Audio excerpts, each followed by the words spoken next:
मैं एक highway driver के तौर पर काम करता हूँ। सुनने में जितना भी अजीब लगे, लेकिन किसी को एहसास नहीं है कि ये काम कितना ज़रूरी है। हाईवे ड्राइवर मशहूर नहीं होते और इसके पीछे एक वजह है। आम लोगों को हमारे अस्तित्व के बारे में पता नहीं चलना चाहिए। ऊपर से देखने पर मेरा काम बहुत आसान लगता है, हाईवे पर एक छोर से दूसरे छोर तक गाड़ी चलाना, लेकिन सच इससे बिल्कुल अलग है। मैं हाईवे पर इसलिए गाड़ी चलाता हूँ ताकि सड़कों की सुरक्षा की जांच कर सकूं और उन जानलेवा राक्षसों पर नजर रख सकूं, ताकि आप सड़क पर सुरक्षित सफर कर सकें। कम से कम एक्सीडेंट्स के अलावा किसी और चीज का खतरा ना रहे। जब मैंने देखा कि इस नौकरी की तनख्वाह कितनी ज्यादा है, तो मैंने हाईवे ड्राइवर बनने का फैसला कर लिया। अब मुझे ये काम करते हुए पूरे 5 साल हो चुके हैं। अपने पहले ही दिन मुझे एक बहुत व्यस्त हाईवे पर भेजा गया। उसका नाम नहीं बता सकता।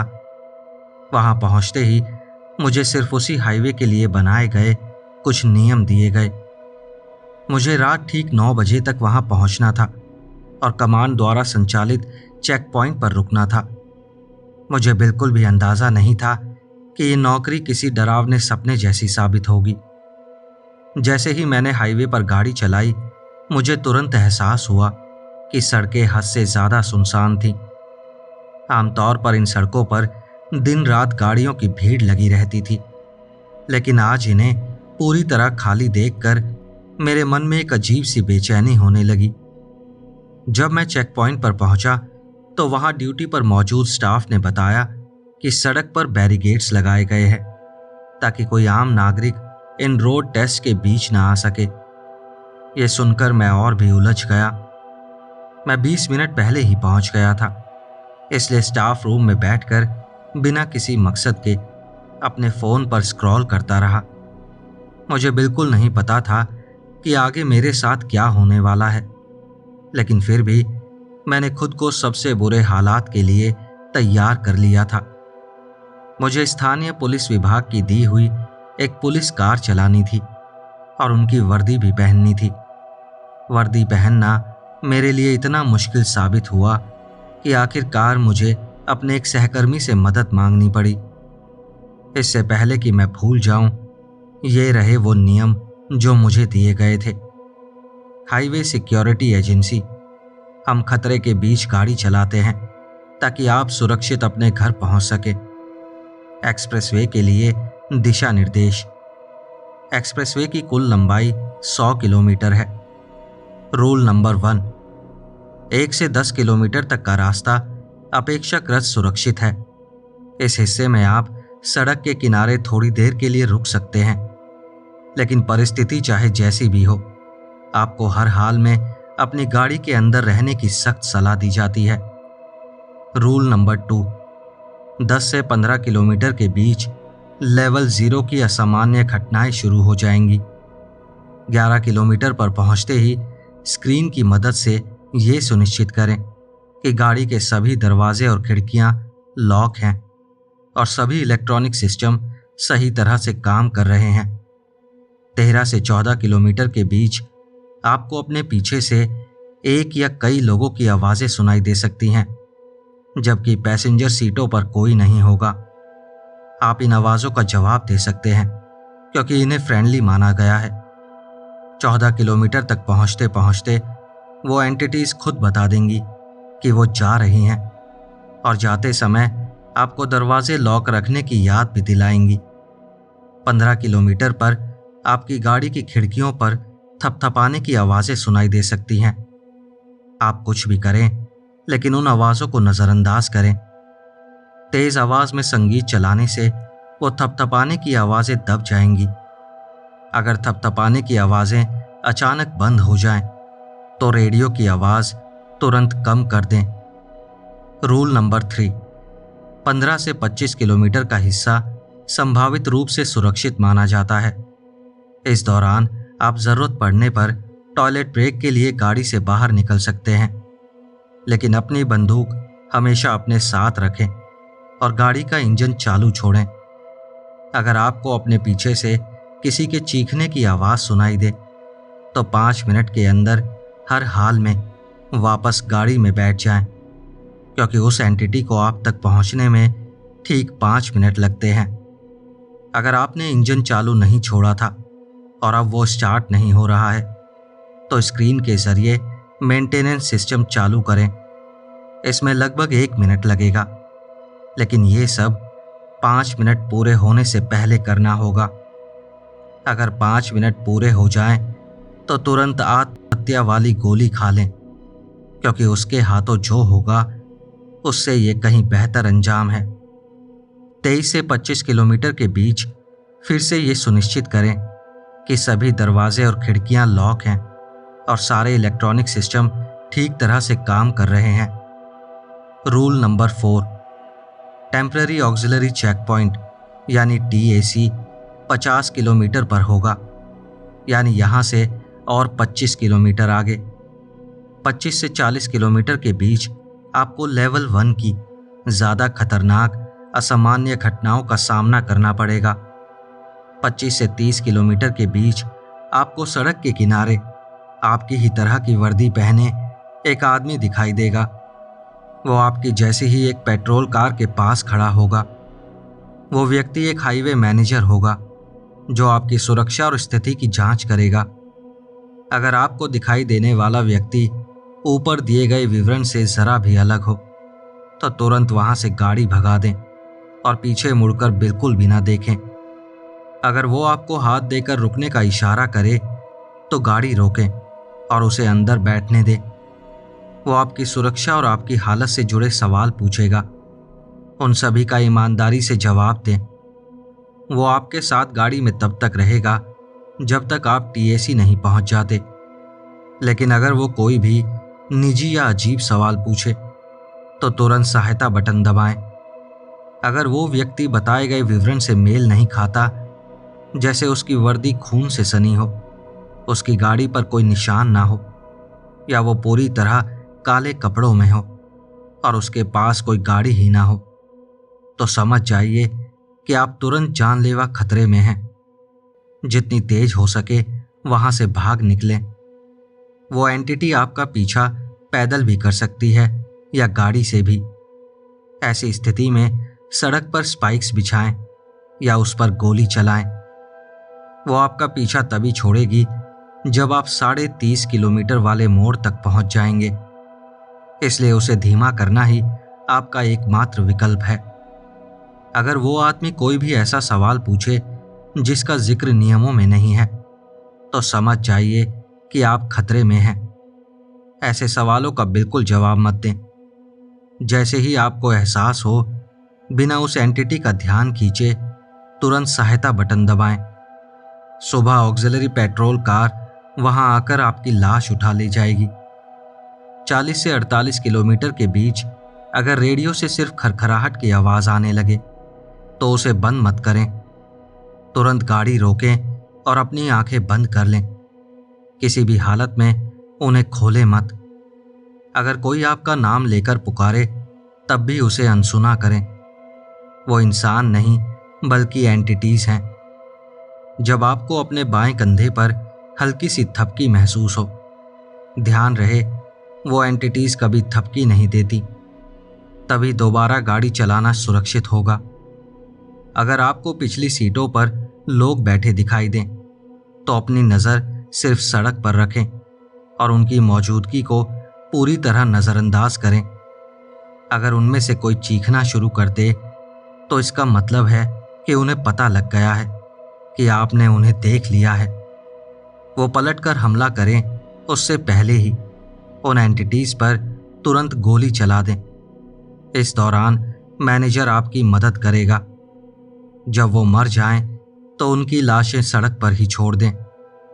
49 से 50 किलोमीटर के बीच एक बार फिर जांच लें कि सभी दरवाजे और खिड़कियां लॉक हैं और सारे इलेक्ट्रॉनिक सिस्टम सही तरह से काम कर रहे हैं। अगर दाईं तरफ का पिछला दरवाज़ा खुला मिले तो तुरंत मैनेजर को बताएं। वो TAC पहुंचने पर गाड़ी के अंदर मौजूद उस एंटिटी का निपटारा कर देगा। रूल नंबर 5, TAC पर पहुंचने के बाद आप अपनी गाड़ी मैनेजर को सौंप देंगे। वो पिछली सीट पर मौजूद एंटिटी के साथ पूरी गाड़ी को जला देगा। इसके बाद आपको 35 मिनट का ब्रेक दिया जाएगा और इस दौरान आपके लिए अगली गाड़ी तैयार की जाएगी। रूल नंबर 6, 50 से 75 किलोमीटर के बीच आपको लेवल 2 की असामान्य घटनाओं का सामना करना पड़ेगा। 50 से 55 किलोमीटर के बीच आपकी गाड़ी में खराबी आनी शुरू हो सकती है, जैसे दरवाजों का अपने आप लॉक और अनलॉक होना, रेडियो से सिर्फ खरखराहट की आवाज़ आना और ऐसी ही दूसरी समस्याएं। ऐसा होते ही तुरंत इंजन बंद करें, बोनट खोलें और चाकू की मदद से बोनट के अंदर जो भी एंटिटी मिले उसे वहीं खत्म कर दें। 55 से 60 किलोमीटर के बीच इंजन अचानक बंद हो सकता है और गाड़ी के अंदर का तापमान 0 डिग्री सेल्सियस से भी नीचे चला जाएगा। जितनी जल्दी हो सके गाड़ी दोबारा स्टार्ट करें। पीछे की सीटों की तरफ बिल्कुल मत देखें, चाहे कोई आपको आवाज़ ही क्यों ना दे रहा हो। 61 किलोमीटर तक पहुंचते पहुंचते वो अपने आप गायब हो जाएगा। 60 से 65 किलोमीटर के बीच सड़क के लैंप पोस्ट टिमटिमाने लगते हैं। गाड़ी रोक दें और बाहर निकले बिना ही डिग्गी के अंदर छिप जाएं। पूरी कोशिश करें कि आपसे ज़रा सी भी आवाज़ ना निकले, क्योंकि इससे ओमनी एंटिटी को आपकी मौजूदगी का पता चल जाएगा। अगर वो दहाड़ने लगे तो समझ जाइए कि उसने आपको देख लिया है। 5 मिनट बाद दोबारा गाड़ी चलाना सुरक्षित होगा। 65 से 75 किलोमीटर के बीच आपको ऐसी एंटिटीज दिखाई दे सकती हैं जो बिल्कुल आपके किसी अपने जैसी दिखेंगी। आप कुछ भी करें लेकिन उनकी तरफ मत देखें। गाड़ी की रफ्तार भी मत बढ़ाइए, क्योंकि तब उन्हें पता चल जाएगा कि आपने उन्हें पहचान लिया है। अगर आपको अपनी गर्दन के पीछे किसी की सांसें भी महसूस हों तो भी अपनी नज़र सिर्फ सड़क पर रखें। रूल नंबर 7, इस समय तक आपकी गाड़ी में मौजूद सभी एंटिटीज जा चुकी होंगी। स्क्रीन की मदद से गाड़ी का सामान्य सिस्टम चेक करें। सभी दरवाजे और इलेक्ट्रॉनिक सिस्टम ठीक से काम कर रहे हैं या नहीं, ये सुनिश्चित करें।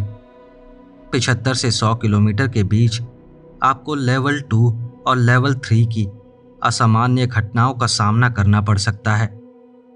75 से 85 किलोमीटर के बीच आपको ऐसा लगेगा जैसे आपके सामने की सड़क टूट कर बिखर रही हो। यह एक मानसिक भ्रम पैदा करने वाली ओमनी एंटिटी है। गाड़ी बिल्कुल मत रोकिए और बाहर निकलने की गलती भी मत कीजिए। वो एंटिटी आपको बाहर निकालने की कोशिश कर रही है। आपके सामने कुछ भी दिखाई दे या रेडियो पर कुछ भी सुनाई दे, बस गाड़ी चलाते रहिए। 85 किलोमीटर पार करते ही वो आपको छोड़ देगी। 85 से 90 किलोमीटर के बीच आपको एक चेक पॉइंट दिखाई दे सकता है। सबसे बड़ा संकेत ये होगा कि वहाँ की सारी लाइटें बंद होंगी। वहाँ बिल्कुल मत रुकिए, सीधे उसके आर पार निकल जाइए। अगर आपको शक हो कि वहीं असली चेक पॉइंट है या नहीं, तो स्क्रीन पर बची हुई दूरी देख लें। लेकिन अगर आपने गाड़ी रोकी और उसके अंदर चले गए, तो फिर हम आपको कभी वापस नहीं ला पाएंगे। 90 से 94 किलोमीटर के बीच आपके सामने एंटिटीज का एक बड़ा झुंड आ सकता है। सीधे उनके बीच से गाड़ी निकाल दें और पीछे मुड़कर बिल्कुल मत देखें, वरना वो आपका पीछा करना शुरू कर देंगी। अगर ऐसा हो जाए तो उनसे छुटकारा पाने का एक ही तरीका है, आखिरी चेक पॉइंट पर मौजूद अधिकारी उन्हें खत्म करेंगे। 94 से 98 किलोमीटर तक का रास्ता अपेक्षाकृत सुरक्षित है, लेकिन गाड़ी को 8 मिनट से ज़्यादा देर तक मत रोकिए, क्योंकि इससे एंटिटीज़ को आपकी मौजूदगी का पता चल जाएगा। 98 से 100 किलोमीटर के बीच अचानक एक आदमी आपकी गाड़ी के सामने प्रकट होगा। उसे पहचानने की कोशिश मत कीजिए, यहाँ तक कि उसकी मौजूदगी को भी स्वीकार मत कीजिए। अपनी नज़र सिर्फ सड़क पर रखें। जब आपकी शिफ्ट पूरी खत्म हो जाए तो आखिरी चेक पॉइंट पर गाड़ी मेंटेनेंस स्टाफ को सौंप दें। उसके बाद आपको ड्यूटी खत्म करने की अनुमति मिल जाएगी। मैं अंधविश्वासी तो था, लेकिन सिर्फ एक हद तक। इस बात पर यकीन करना मुश्किल था कि इस दुनिया में सचमुच मॉन्स्टर्स मौजूद हैं। लेकिन फिर मैंने खुद से कहा, बात सरकार की हो रही थी। मुझे पता था कि अपनी ही जनता के साथ ऐसा मजाक करना उनके हित में नहीं होगा। तभी मुझे एहसास हुआ कि आज की रात मेरी जिंदगी की सबसे डरावनी रात बनने वाली है। मैं कई सेकंड तक उस पेट्रोल कार को ध्यान से देखता रहा। आखिर वही गाड़ी मुझे तय मौत से बचाने वाली थी। इसलिए मैंने बिना समय गंवाए उसकी पूरी बनावट अच्छी तरह जांचनी शुरू कर दी कि कहीं कोई खराबी तो नहीं है। तभी चेक पॉइंट सुपरवाइजर अचानक मेरे पास आ गया। वो मुझे मेरा कोड नेम बताने आया था। जैसे ही मैं वहां से गया, मैं तुरंत गाड़ी में बैठा, एक गहरी सांस ली और इंजन स्टार्ट कर दिया। This is frogman's 1। अगर मेंटेन सुन रहा है तो गैराज डोर नंबर 2 खोलो, मैंने कहा और पूरी कोशिश की कि डर की वजह से मेरी आवाज न लड़खड़ाए। जैसे ही गैरेज का दरवाजा पूरी तरह खुला, मैंने तुरंत एक्सीलरेटर दबाया और रात के अंधेरे में निकल पड़ा। मुझे पूरी यात्रा के दौरान 45 किलोमीटर प्रति घंटे की स्थिर रफ्तार बनाए रखनी थी। ना तो मैं तेज चल सकता था, ना धीमा, क्योंकि इससे पूरा शेड्यूल बिगड़ जाता। हाँ, अगर मेरी जान पर बन आए तो ये नियम लागू नहीं होता था। उस डरावनी खामोशी को तोड़ने के लिए मैंने रेडियो चालू किया और अपनी प्लेलिस्ट चला दी।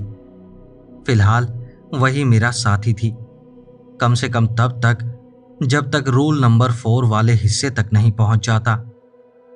पहले 10 किलोमीटर का सफर काफी शांत रहा, लेकिन पूरे समय मुझे ऐसा महसूस होता रहा जैसे कोई लगातार मुझे देख रहा हो। मैं बार बार सड़क से नजर हटाकर स्क्रीन देखता रहता था, क्योंकि मुझे दूरी पर नजर रखनी थी ताकि आने वाली चीजों के लिए खुद को पहले से तैयार कर सकूं। और तभी मुझे अपने पीछे से एक आवाज सुनाई दी। तुम नए हो, मैं ये बता सकता हूं, उस आवाज ने कहा। मैं एकदम सख्त हो गया। कुछ पल के लिए तो डर से जम ही गया था। फिर अचानक मुझे याद आया कि यही पहली घटना थी जिसका जिक्र नियमों में किया गया था। हाँ, मैं नया हूं, मैंने धीमी आवाज में जवाब दिया। उसके बाद वो एंटिटी मुझसे जिंदगी के बारे में बातें करने लगी। वही आम सवाल, जैसे कोई सामान्य बातचीत कर रहा हो। ज्यादा देर नहीं लगी और मैं उसकी मौजूदगी का आदी होने लगा। माहौल भी पहले से थोड़ा सहज लगने लगा। बातचीत खत्म होने के करीब जाकर मुझे पता चला कि उसका नाम हॉलगेट था, या कम से कम वो चाहता था कि उसे इसी नाम से बुलाया जाए। जैसे ही मैं 14 किलोमीटर पर पहुंचा, हॉलगेट जाने लगा। और हाँ, अपने दरवाजे लॉक करना मत भूलना, हॉलगेट ने अपनी भूतिया आवाज में कहा। तुम नहीं चाहोगे कि ये हरामी तुम्हारी गाड़ी में मुफ्त की सवारी कर लें। मैंने देखा कि बाईं तरफ का पैसेंजर वाला दरवाजा अपने आप खुल और बंद हो रहा था। यह देखकर मैं थोड़ा डर गया, क्योंकि मेरे साथ ऐसा पहली बार हो रहा था। आखिर मैंने अपनी पूरी जिंदगी में कभी किसी बिना शरीर वाली आवाज से बात नहीं की थी। ज्यादा देर नहीं हुई थी कि खिड़की पर थपथपाने की आवाजें आने लगीं। लेकिन नियमों के अनुसार अगर मैं उन्हें अनसुना करूं तो वो मेरा कुछ नहीं बिगाड़ सकती थी। इसलिए मैंने बिल्कुल वही किया। कुछ मिनट बाद लगातार आती थपथपाहट बंद हो गई और मैंने राहत की लंबी सांस ली। मैंने स्क्रीन पर नजर डाली, उस पर 18 किलोमीटर लिखा था। बाहर निकलना सुरक्षित था, इसलिए मैंने सोचा कि शायद यह आने वाले तूफान से पहले की शांति है, क्योंकि अगला सुरक्षित हिस्सा अभी काफी दूर था। मैंने गाड़ी रोकी, बाहर निकला और कुछ देर खुली हवा में सांस ली। बाहर आते ही मुझे एहसास हुआ कि गाड़ी के अंदर कितना ज्यादा ठंडा माहौल था, क्योंकि बाहर का तापमान उसके मुकाबले काफी गर्म महसूस हो रहा था। इसके बाद मैं सड़क के किनारे गया और जल्दी से पेशाब करके वापस मुड़ गया। मैं अभी अपना काम खत्म ही कर रहा था कि तभी मुझे वो आवाज सुनाई दी, वही भयानक चीख। वो चीख सुनने में इंसानी लग रही थी, लेकिन उसके अंदर कुछ ऐसा था जो बिल्कुल भी इंसानी नहीं था। घबराहट में मैंने अपनी पैंट तक ठीक नहीं की और सीधे गाड़ी की तरफ भागा। इतनी जल्दी में था कि कई बार गिरते गिरते बचा, लेकिन जैसे ही मैंने दरवाजा खोलने की कोशिश की, किसी अदृश्य ताकत ने उसे दूसरी तरफ पूरी ताकत से खींच लिया। उस पल मैं इतना डर चुका था कि मुझे इस बात की भी परवाह नहीं रही कि शायद गाड़ी के अंदर कोई एंटिटी पहले से मौजूद हो। मैंने बिना सोचे समझे अपने हाथ से खिड़की तोड़ दी और सीट पर पड़े कांच के टुकड़ों की परवाह किए बिना अंदर कूद गया। कांच के टुकड़े मेरे शरीर में चुभ रहे थे, लेकिन उस चीखती हुई एंटिटी का डर इतना ज्यादा था कि मेरा पूरा ध्यान सिर्फ वहां से जिंदा निकलने पर था। वैसे भी कुछ देर का दर्द हमेशा के लिए मर जाने से कहीं बेहतर था। गाड़ी स्टार्ट होने में कई कोशिशें लगी, लेकिन जैसे ही इंजन चालू हुआ, मैं पूरी रफ्तार से वहां से निकल गया। मैंने पीछे देखा और वहां कुछ था। आंखें सिकोड़ कर देखने पर उसकी शक्ल की हल्की सी झलक दिखाई दी। वो करीब 2 मीटर लंबा था।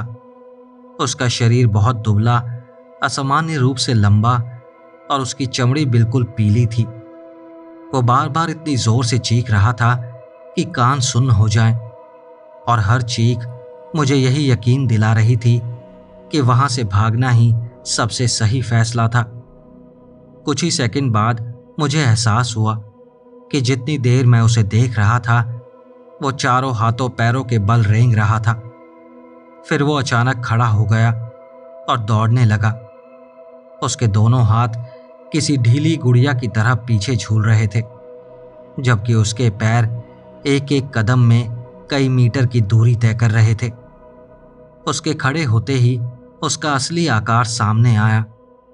अब वो लगभग 4 मीटर ऊंचा था और ऐसा लग रहा था जैसे मेरे ऊपर झुका हुआ हो।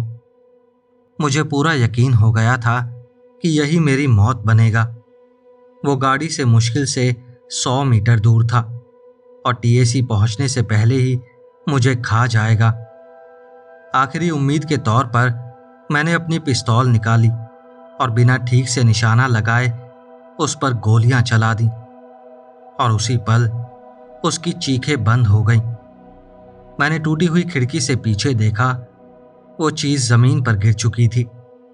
मेरा मन कर रहा था कि मैं जाकर उसकी लाश को देखूं, लेकिन मेरी अंतरात्मा बार बार यही कह रही थी, गाड़ी चलाते रहो और पीछे मत देखो। मेरे दिमाग में एक साथ 1000 बातें चल रही थी, लेकिन एक ही लक्ष्य मुझे संभाले हुए था। किसी तरह टीएसी तक पहुंचकर ब्रेक लेना है। स्क्रीन पर 26 किलोमीटर लिखा आया और तभी मैंने उसे देखा। वो मुझसे लगभग 200 मीटर आगे सड़क के किनारे खड़ा था। This is HMG destine. मेरी गाड़ी के पीछे आकर रुकिए। ओवर। रेडियो से एक आवाज गूंजी। कुछ मिनट पहले ही एक खूंखार राक्षस मेरा पीछा कर रहा था, इसलिए सामने खड़े उस आदमी पर भरोसा करना मेरे लिए लगभग नामुमकिन था। इस हाईवे पर मैं कैसे तय करता कि वो इंसान है या कोई हथियारी एंटिटी। जैसे ही वो गाड़ी में बैठा, मेरा पूरा शरीर तनाव से अकड़ गया। ठीक है, सीधे मुद्दे पर आते हैं, उसने कुछ अजीब सी आवाज में कहा। अब तक क्या तुम्हारा सामना किसी जानलेवा और असामान्य एंटिटी से हुआ है? मैंने तुरंत जवाब दिया और पूरी कोशिश की कि डर की वजह से मेरी आवाज न कांपे। कुछ और सवालों के बाद उसकी पूछताछ खत्म हो गई। तभी पहली बार मैंने उसकी अजीब हरकतों पर ध्यान दिया। वो एक पल के लिए भी शांत नहीं बैठ रहा था। वो बार बार इधर उधर देख रहा था, लगातार अपने हाथ मसल रहा था, और ये तो उसकी अजीब हरकतों की सिर्फ शुरुआत थी। उसकी आवाज़ ऐसी थी जैसे कोई एक साथ घबराया भी हो और चिढ़ा हुआ भी। अब वो मुझे परेशान करने लगा था, लेकिन मैंने खुद को समझाया कि शायद उसकी भी अपनी मजबूरियां होंगी। शायद ड्यूटी के दौरान उसने बहुत कुछ देखा होगा, इसलिए उसके व्यवहार के लिए मैं उसे दोष नहीं दे सकता था। मैंने खुद ही चुप्पी तोड़ने का फैसला किया। तो तुम्हें यहाँ काम करते हुए कितना समय हो गया है? मैंने सामान्य अंदाज में पूछा। वो हकलाते हुए बोला, मैं लगभग 4 साल। कुछ ही पल बाद उसकी बेचैन हरकतें अचानक रुक गईं। अब वो बिल्कुल पत्थर की तरह सीधा और स्थिर बैठा था। धीरे धीरे उसके चेहरे पर अजीब सी मुस्कान फैलने लगी और उसे देखकर मेरी रीढ़ में सिहरन दौड़ गई। फिर उसने बिल्कुल बदली हुई आवाज में पूछा, वैसे तुम्हारे पिता कैसे हैं, खासकर तुम्हारे भाई की मौत के बाद? बस अब मेरी मौत तय थी। उसे मेरे परिवार के बारे में कैसे पता था? मुझे पहले ही शक था यही कमीना मेरी मौत का कारण बनने वाला था। मुझे उसे जवाब देना ही था। अगर मैं चुप रहता तो उसे समझ आ जाता कि मैं उसकी असलियत पहचान चुका हूं। कम से कम मुझे उसका ध्यान किसी तरह अपनी योजना से हटाना था। मैंने जानबूझकर उसके सवाल का बहुत लंबा जवाब देना शुरू किया ताकि मुझे हेडक्वार्टर को सतर्क करने के लिए थोड़ा समय मिल सके। अपनी बेकार की बातें करते करते जब उसकी नज़र मुझ पर नहीं थी, तब मैंने धीरे से सहायता वाला बटन दबा दिया। मुझे नहीं पता था कि बटन ने काम किया भी या नहीं। कोई संकेत नहीं मिला था। अब मैं सिर्फ यही दुआ कर सकता था कि अगर मरना ही पड़े तो कम से कम बिना दर्द के मरूं। स्क्रीन पर अब 32 किलोमीटर लिखा था।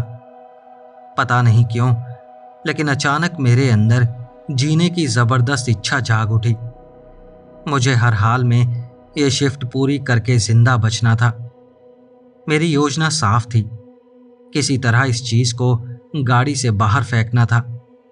उसने सीट बेल्ट नहीं लगाई थी और यही मेरा सबसे बड़ा मौका था।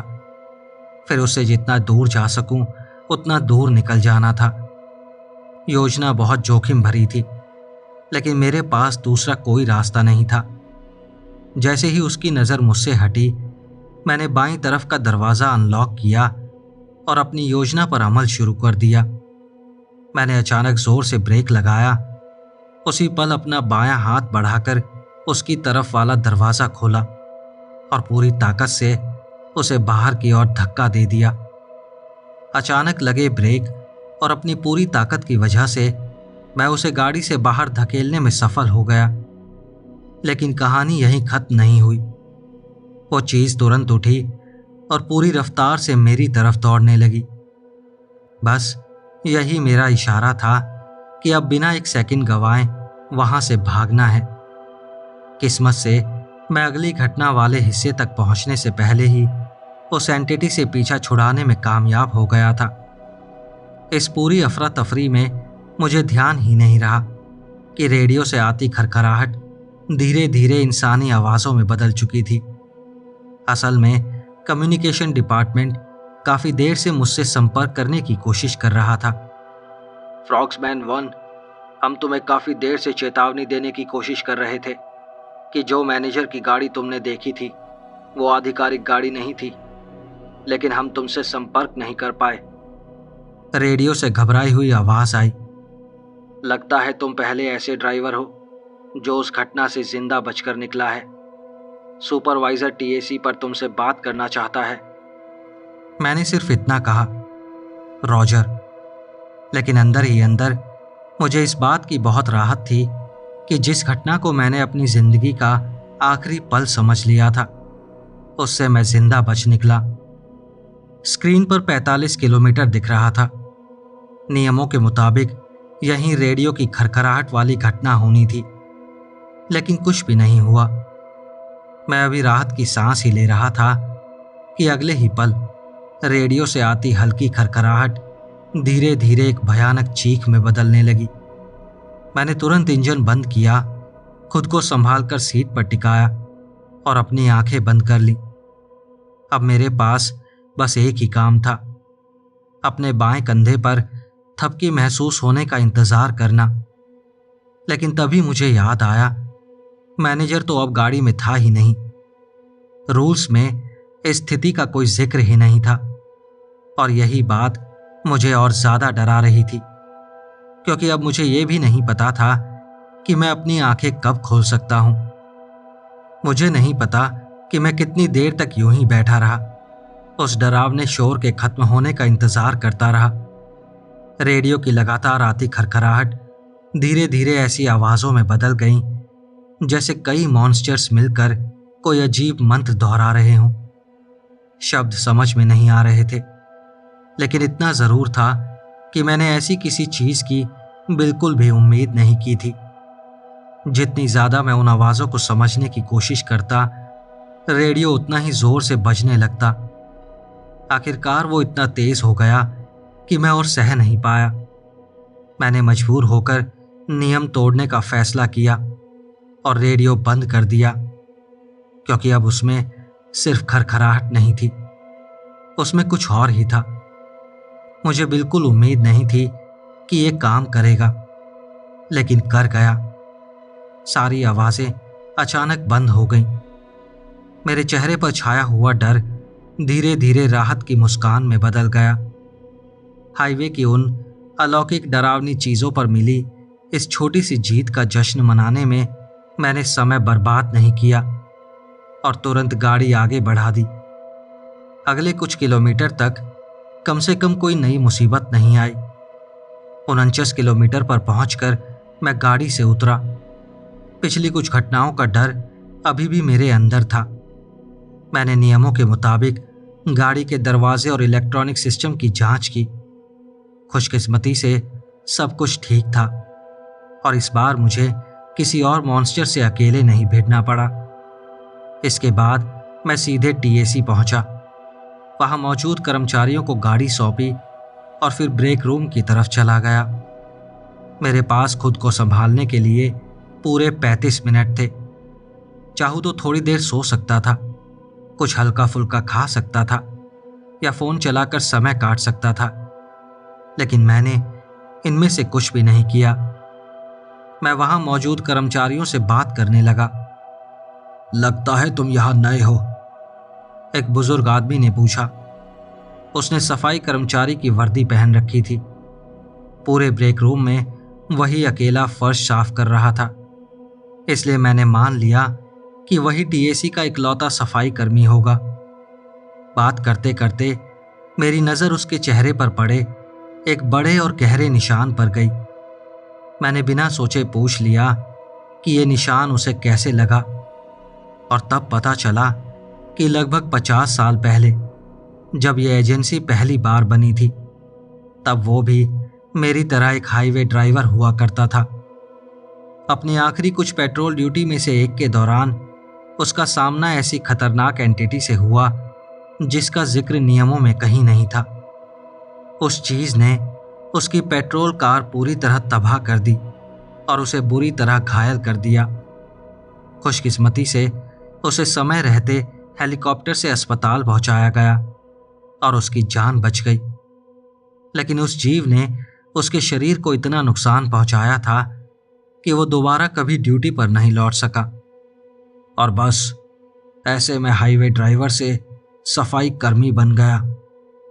उसने हंसते हुए मजाक किया, लेकिन मैं समझ सकता था कि उस घटना ने उसे सिर्फ शरीर से नहीं बल्कि मानसिक रूप से भी तोड़ दिया था। ये सोचकर कि मेरा हाल भी एक दिन उसके जैसा हो सकता है, इस नौकरी को लेकर मेरी बेचैनी और बढ़ गई। लेकिन अब मेरे पास पीछे हटने का कोई रास्ता नहीं था। बेटा, बाहर बहुत संभल कर रहना, उसने गंभीर होकर कहा। अगर हर पेट्रोल के बाद जिंदा घर लौटना चाहते हो तो मेरी एक बात याद रखना, ये रूल्स जितने दिखते हैं उतने सीधे नहीं हैं। इतना कहकर वो ब्रेक रूम से चला गया, लेकिन उसकी बात ने मुझे पूरी तरह सोच में डाल दिया। उसका मतलब आखिर था क्या? मेरे मन में हजारों सवाल थे, लेकिन उनमें से किसी का जवाब नहीं मिला। मेरा ब्रेक खत्म होने वाला था और मुझे दोबारा उसी हाईवे पर लौटना था। मैं सीधे गैराज पहुंचा, जहां मेंटेनेंस टीम मेरी गाड़ी तैयार कर रही थी। वहां 4 लोग थे, जिनका काम टीएसी के सभी इलेक्ट्रिकल सिस्टम संभालना और वहां आने वाली हर एचएसए गाड़ी की मरम्मत और तैयारी करना था। जैसे ही मैं अंदर पहुंचा, मेरी नज़र अपनी पेट्रोल कार के बगल में खड़ी एक काली भारी बख्तरबंद गाड़ी पर पड़ी। उसके आसपास 6 सैनिक खड़े थे। उनके पूरे शरीर पर भारी कवच था, जिसमें एक भी हिस्सा खुला नहीं था। उनके हाथों में ऐसे विशाल हथियार थे जो लगभग उनके अपने शरीर जितने बड़े लग रहे थे। वो बस चेक पॉइंट छोड़ने के आदेश का इंतजार कर रहे थे। तभी स्पीकर से एक मशीन जैसी आवाज गूंजी। डेथ 0, आपको चेक पॉइंट छोड़ने की अनुमति है। मैंने एक इंजीनियर से पूछा कि ये लोग कौन हैं, और उसका जवाब सुनकर मैं दंग रह गया। वो एचएसए की सबसे खतरनाक विशेष यूनिट के सदस्य थे। उन्हें सिर्फ उन मिशंस पर भेजा जाता था जहां मौत लगभग तय होती थी, और अक्सर उन मिशन से सिर्फ उनकी लाशें ही वापस आती थी। दरअसल हाईवे पर कुछ नई और पहले कभी न देखी गई असामान्य घटनाओं की रिपोर्ट मिली थी। मेरे हिसाब से अगर उन लोगों को भेजा गया था तो मामला बहुत गंभीर था। लो, ये रही तुम्हारी चाबी, उसे इंजीनियर ने कहा। वैसे ये वही पुरानी गाड़ी नहीं है। इसका कवच पहले से कहीं ज्यादा मजबूत है और इंजन भी ज्यादा ताकतवर है। इतना कहकर वो वहां से चला गया और मैं गाड़ी की जांच में लग गया। जब मुझे सब कुछ सामान्य लगा तो मैं गाड़ी में बैठा, इंजन स्टार्ट किया और एक गहरी सांस ली। ये सोचकर कि गाड़ी को पहले से ज्यादा मजबूत बनाने की जरूरत पड़ी, मेरे मन में आगे आने वाले खतरे को लेकर बेचैनी और बढ़ गई, क्योंकि अब तक जो कुछ मैंने देखा था वो भी किसी बुरे सपने से कम नहीं था। मैं उस बात को भूल ही नहीं पा रहा था कि कुछ ही देर पहले एक दैत्याकार राक्षस मेरा पीछा कर रहा था। मैंने खुद से कहा, जो भी होगा अब उसका सामना कर लूंगा। This is frogman's 1, maintenance, please garage door number 1 खोलिए। इस बार मैंने पूरे आत्मविश्वास के साथ कहा। मुझे बिल्कुल अंदाजा नहीं था कि आगे आने वाले किलोमीटरों में मेरा क्या इंतजार कर रहा है। मैं चेक पॉइंट से तेजी से निकल पड़ा।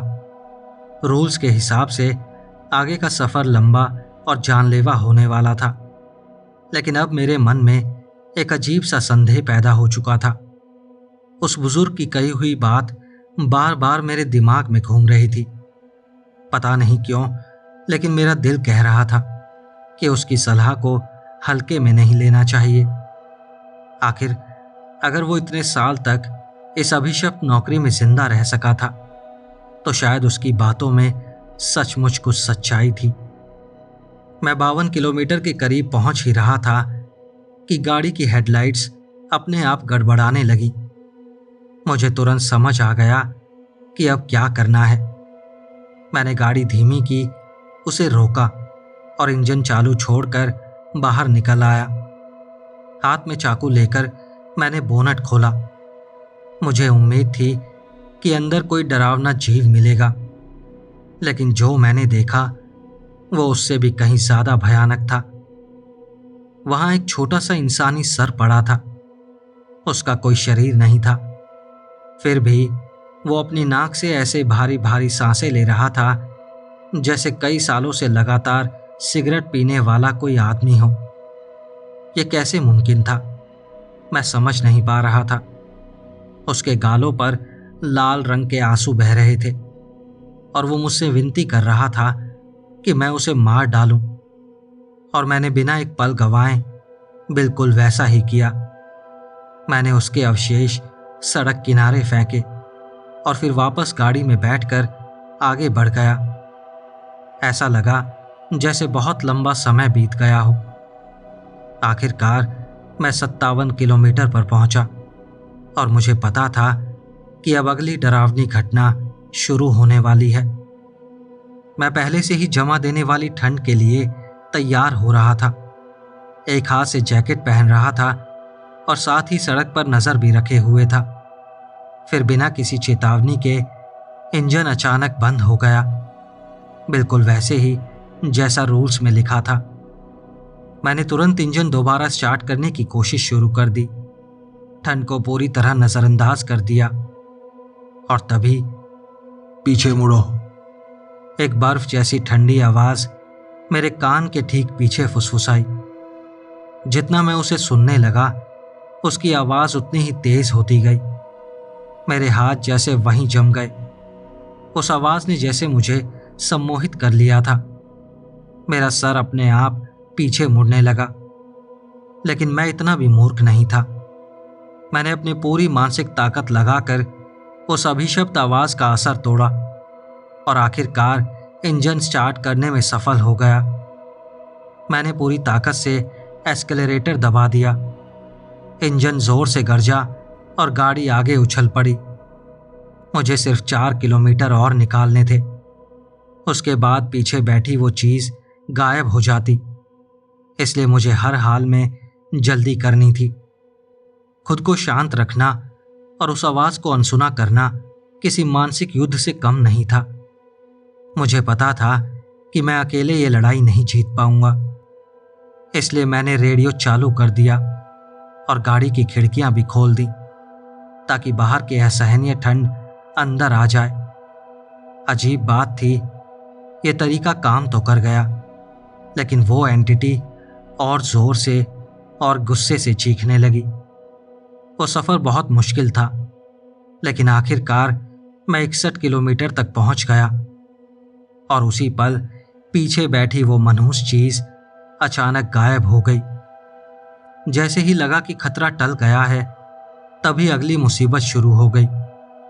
सड़क के लैंप पोस्ट इस तरह टिमटिमाने लगे कि एक सेकंड के लिए पूरा हाईवे अंधेरे में डूब जाता और अगले ही सेकंड फिर रोशनी लौट आती। मैं बुरी तरह घबरा गया। बिना एक पल गंवाए मैंने गाड़ी रोकी और पिछली सीट के रास्ते सीधे डिग्गी के अंदर घुस गया। वो ओमनी एंटिटी चाहे जो भी थी, आज मैं उसके गुस्से का शिकार बिल्कुल नहीं बनना चाहता था। कुछ मिनट बीत गए, चारों तरफ ऐसी खामोशी छा गई जो अपने आप में डरावनी थी। जैसे ही मुझे लगा कि अब सब ठीक है, तभी किसी विशालकाय दैत्य के भारी कदमों की गूंज सुनाई देने लगी। मैंने अपनी धड़कनों को काबू में रखने की पूरी कोशिश की और मन ही मन प्रार्थना करता रहा कि वो यहाँ से चला जाए। कुछ देर बाद वो चीज चली गई और जब सड़क की लाइटें फिर से सामान्य हो गईं, तब जाकर मुझे यकीन हुआ कि खतरा टल चुका है। मैंने तुरंत गाड़ी स्टार्ट की और उस पूरे इलाके से जितनी जल्दी हो सकता था निकल गया। अगर चाहता भी तब भी वहां रुक नहीं सकता था। उस सड़क पर ऐसा लग रहा था जैसे दर्द और विनाश हवा में घुला हुआ हो, और जितनी देर कोई वहां रुके वो एहसास उतना ही उसके अंदर उतरता जाए। मुझे अच्छी तरह पता था ये बुरा सपना अभी खत्म नहीं हुआ है। आगे मुझे और भी असामान्य घटनाओं का सामना करना था। मैं सही सलामत वापस लौट पाऊंगा या नहीं मुझे नहीं पता, लेकिन एक बात तय थी, मैं यहां से जिंदा निकल कर रहूंगा। अब मैं 66 किलोमीटर पर था और सच कहूं तो मुझे याद ही नहीं रहा कि इस हिस्से में क्या होने वाला था। गाड़ी चलाते हुए मेरी नज़र सड़क किनारे खड़ी एक आकृति पर पड़ी, लेकिन जितनी जल्दी वो दिखाई दी उतनी ही जल्दी गायब भी हो गई और अगले ही पल वो सीधे मेरी गाड़ी के सामने खड़ी थी। मैं चीखा और उसे बचाने के लिए गाड़ी जोर से बाईं तरफ मोड़ दी। जिसे शायद मैंने कोई भूत समझा था, उससे बचने की कोशिश में मेरी गाड़ी सीधे कंक्रीट की दीवार से जा टकराई। एयर बैग खुला और इतनी जोर से मेरे चेहरे पर लगा कि मेरी आंखों के आगे अंधेरा छा गया। मैं करीब 1-2 मिनट तक बेहोश पड़ा रहा। जब मुझे होश आया, इंजन से उठता धुआं मेरी सांसों में भर रहा था। मैंने टूटे हुए प्लेक्सी ग्लास के एक टुकड़े से एयरबैग को काटा ताकि सामने देख सकूं, और तभी मैंने देखा गाड़ी को चारों तरफ से कई आकृतियों ने घेर रखा था। ध्यान से देखने पर वो सब मेरे परिवार के लोगों जैसे लग रहे थे, मेरे दोस्त जैसे, और यहां तक कि मेरा कुत्ता भी उनमें था। मेरा दिमाग अभी भी ठीक से काम नहीं कर रहा था। मुझे समझ ही नहीं आ रहा था कि वो कोई सपना है या हकीकत। उस हालत में तो शायद मैं ये भी भूल चुका था कि मैं एक हाईवे ड्राइवर हूं। मैंने घबराकर बाहर निकलने की कोशिश की, लेकिन कोई भी दरवाजा हिल तक नहीं रहा था।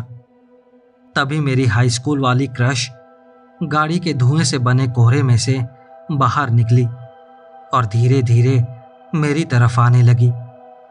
मैं पूरी तरह स्तब्ध रह गया। अचानक वो गाड़ी पर झपटी और उसके मुंह से लोमड़ी जैसी एक भयानक चीख निकली। बस वही एक पल था जिसने मुझे पूरी तरह होश में ला दिया। अब मुझे समझ आ गया था कि मैं सचमुच कितनी भयानक मुसीबत में फंस चुका हूं। वो सारी आकृतियां अब गाड़ी को चारों तरफ से घेर चुकी थी और अपने नाखूनों से उसकी बॉडी को खरोंच रही थी। मैंने तुरंत रेडियो उठाकर हेडक्वार्टर से संपर्क किया। फ्रॉगमैन्स 1 टू सीसी, मैं 66 किलोमीटर पर हूं और चारों तरफ से घिर चुका हूं। मैं घबराहट में हकलाते हुए बोल ही रहा था कि तुरंत जवाब आ गया। समझ गया, ऐशुरा टीम रास्ते में है। दूसरी तरफ से आई आवाज से साफ पता चल रहा था कि उन्हें मेरी हालत का अंदाजा था। वो सारी आकृतियां चीखने लगी और कुछ देर बाद उन चीखों के बीच मुझे हेलीकॉप्टर के रोटर की आवाज भी सुनाई देने लगी। अचानक चारों तरफ भारी हथियारों की गड़गड़ाहट गूंज उठी।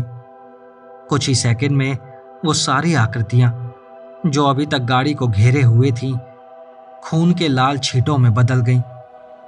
जो कुछ मैंने अभी देखा था, उसके सदमे में सचमुच मेरी पैंट गीली हो गई थी।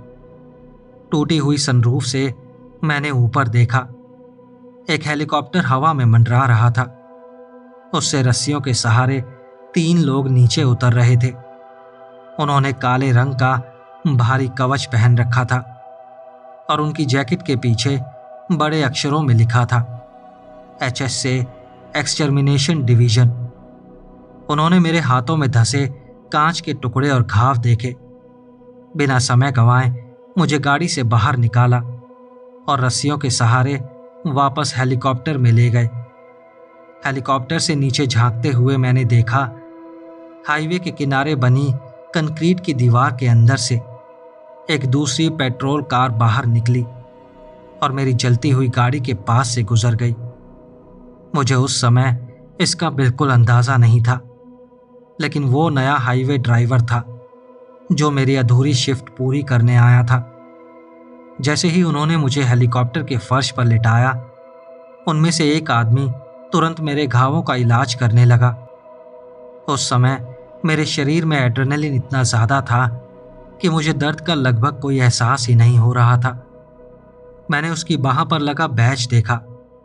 उस पर ऐशुराज लीजन लिखा था और उसके चारों ओर लिखा था strike like demons with gods will. लेकिन सच कहूं, उस समय मुझे इन सब बातों से कोई फर्क नहीं पड़ रहा था, क्योंकि मेरा लगातार खून बह रहा था। उसके बाद क्या हुआ सब धुंधला सा याद है। जैसे ही मेडिकल स्टाफ ने मुझे एक इंजेक्शन लगाया, मैं तुरंत गहरी बेहोशी में चला गया। जब मेरी आंख खुली, मैं अस्पताल के बिस्तर पर था।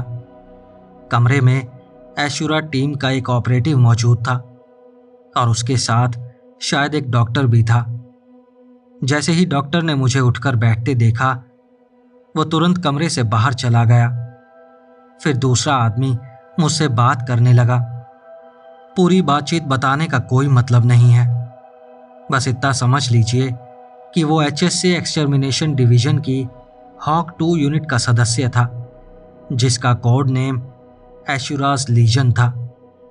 मेरी हालत इतनी खराब हो चुकी थी कि मुझे बचाने के लिए उन्हें अपनी सबसे खतरनाक स्पेशल यूनिट भेजनी पड़ी और साथ ही मेरी जगह एक दूसरा ड्राइवर भी भेजना पड़ा। दरअसल मेरी हालत ऐसी नहीं थी कि मैं हाईवे पर आगे जा पाता, इसलिए मेरी पूरी शिफ्ट करवाने के लिए दूसरे ड्राइवर की ज़रूरत पड़ी। अगर मेरी शिफ्ट अधूरी रह जाती तो हालात बेकाबू हो जाते और इस जगह जो कुछ होता था उसे देखने के बाद मैं बिल्कुल नहीं चाहता था कि ऐसा कभी हो। कुछ दिन वार्ड में रहने के बाद, क्योंकि मेरे घाव इतने गंभीर नहीं थे, मैं सीधे वापस ड्यूटी पर लौट गया। मैं इतना खुशकिस्मत था कि मुझे भूत प्रेत उतारने की प्रक्रिया से नहीं गुजरना पड़ा, लेकिन मुझसे पहले वाले इतने भाग्यशाली नहीं थे। अस्पताल में रहने के दौरान मेरी मुलाकात देश के अलग अलग हाईवे से आए घायल ड्राइवरों से हुई। एजेंसी का एक केंद्रीय मेडिकल सेंटर था जहां सबको लाया जाता था। जैसे ही मैं पूरी तरह ठीक हुआ, मैं तुरंत वापस ड्यूटी पर लौट गया। मेरी हालत चाहे जैसी भी रही हो, लेकिन मेरे लिए पैसा कमाना ही सबसे बड़ी मजबूरी थी। अब मैं अपनी दूसरी शिफ्ट पर जा रहा हूं। शायद इस बार मैं इस अभिशप्त हाईवे के डर पर जीत हासिल कर सकूं और आखिरकार 75 किलोमीटर के आगे क्या है यह अपनी आंखों से देख सकूं। दोस्तों, अगर आपको ये कहानी अच्छी लगी हो तो इस वीडियो को लाइक, हाइप और शेयर करना मत भूलना और कमेंट्स में अपने फीडबैक और सजेशंस भी ज़रूर देना। अगर अभी तक आपने चैनल सब्सक्राइब नहीं किया है तो ऐसी कहानियाँ आपसे मिस ना हो, उससे पहले ही चैनल को सब्सक्राइब कर लीजिए। और अगर आप मुझे थोड़ा और सपोर्ट करना चाहते हैं तो आप मेरे चैनल की मेंबरशिप भी ले सकते हैं। तो चलिए मिलते हैं अगली वीडियो में ऐसी ही और कहानियों के साथ। नमस्कार।